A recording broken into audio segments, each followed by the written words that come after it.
Oke, Assalamualaikum warahmatullahi wabarakatuh. Perkenalkan, nama saya Muhammad Ananda Fatur Rahman dengan NIM 2211102121.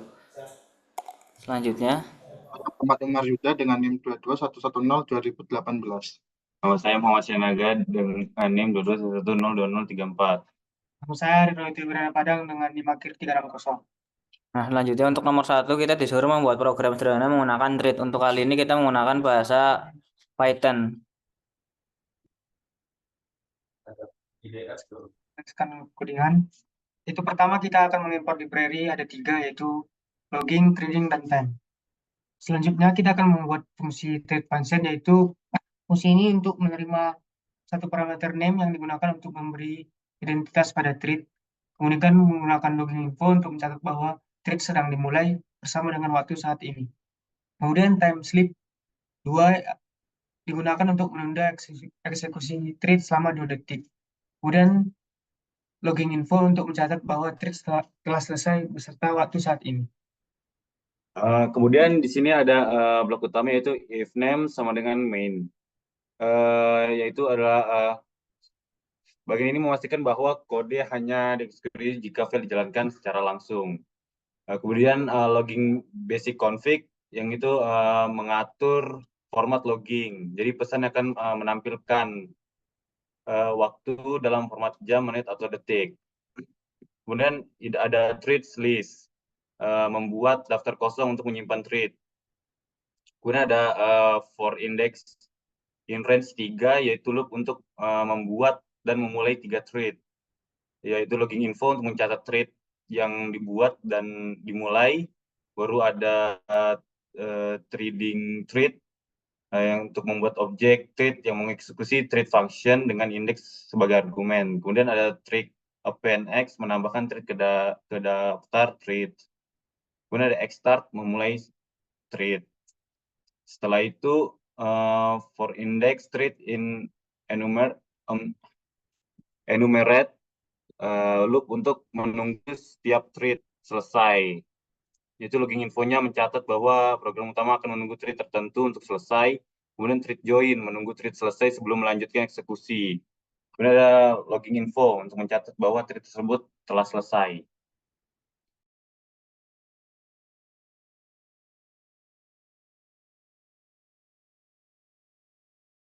Nah, ini ketika program dijalankan ya, kalau dia pakai Thread itu dia bisa ngeran secara bebarengan. Di sini ada timestamp-nya, create-nya kapan sama finishnya di jam berapa, detik berapa. Karena ini pakai Thread, dia start sama finishnya di detik yang sama. Nah, selanjutnya untuk nomor 2 yaitu install kontainer. Untuk kali ini kita pakai Docker di Debian. Untuk tutorial, untuk instalasinya ada seperti ini perintahnya.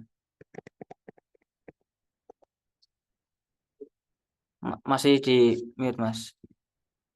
Di sini saya akan menjelaskan script untuk menginstal Docker di sistem berbasis Debian. Berikut penjelasan setiap barisnya. Yang pertama ada apt install CA sertifikat. Kegunaannya untuk menginstal paket-paket yang diperlukan seperti CA sertifikat CA untuk memverifikasi koneksi HTTPS, kemudian ada curl untuk alamat mengunduh file dari URL, kemudian ada GNUG digunakan untuk mengelola kunci GPG. Kemudian ada ISB release untuk mendapatkan informasi distribusi Linux yang digunakan. Kemudian selanjutnya ada mkdir etc apt keyrings untuk membuat direktori di etc apt keyrings untuk menyimpan kunci GPG Docker. Kemudian selanjutnya ada for FSSL, fungsinya untuk mengunduh kunci GPG Docker dari URL resmi dan menyimpannya dalam format dirmord di etc apt keyrings docker.jpg. Ini digunakan untuk memverifikasi keaslian paket Docker. Kemudian selanjutnya menambahkan repositori Docker ke sistem apt Debian dengan perintah echo.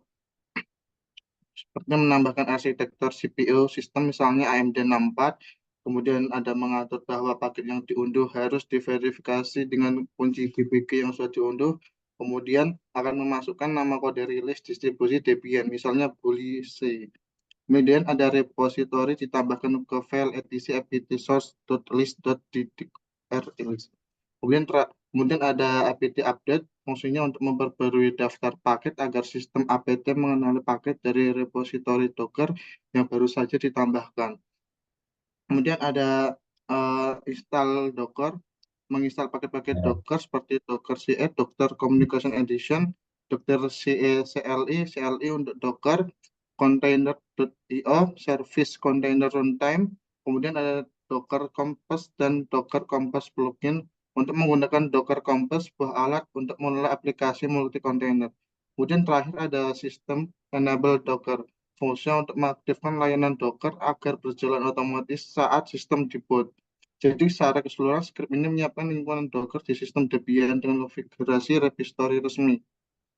Dan Ini ups. Oke, ini masih proses instalasi ya. Kebetulan internetnya agak lemot. Bisa ditunggu aja. Kebetulan ya speednya cuma 10 Mbps.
Oke, ini sembari nunggu ininya kelar, mungkin tak jelasin ya. Buat tugas selanjutnya itu yang C ini bikin kontainer untuk hosting web server kontainer. Kemarin kata Pak Ipam itu web server dibebaskan.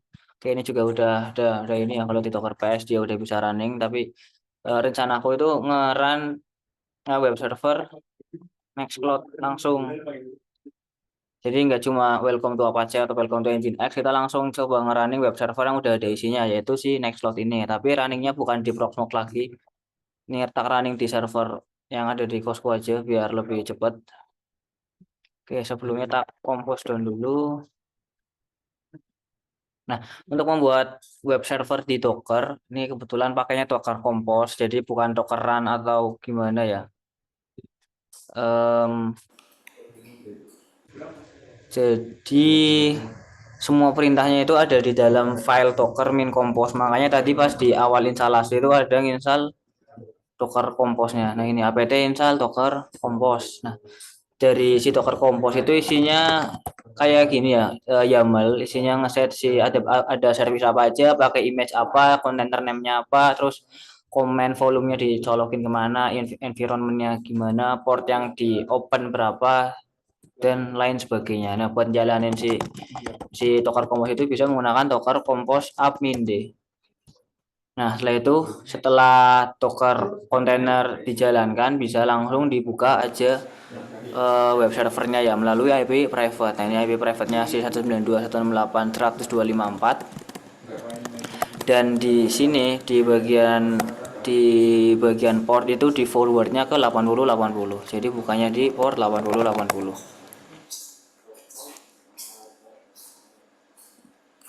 Oke, ini masih starting mungkin ya, belum bisa dibuka secara langsung.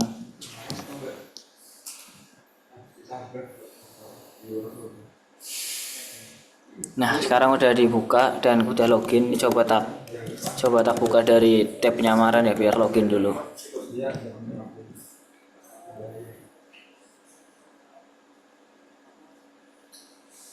Nah, sekarang kita udah punya Docker dengan isi web server. Web servernya jalan si Nextcloud ini. Jadi Nextcloud ini kayak Google Drive, cuma posisinya ada di Docker. Dockernya ada di server kita sendiri. Jadi kita nggak pakai service yang ada di Google. Nah, ini Nextcloud isinya file-file yang ada yang untuk backup pribadiku. Kurang lebih begitu.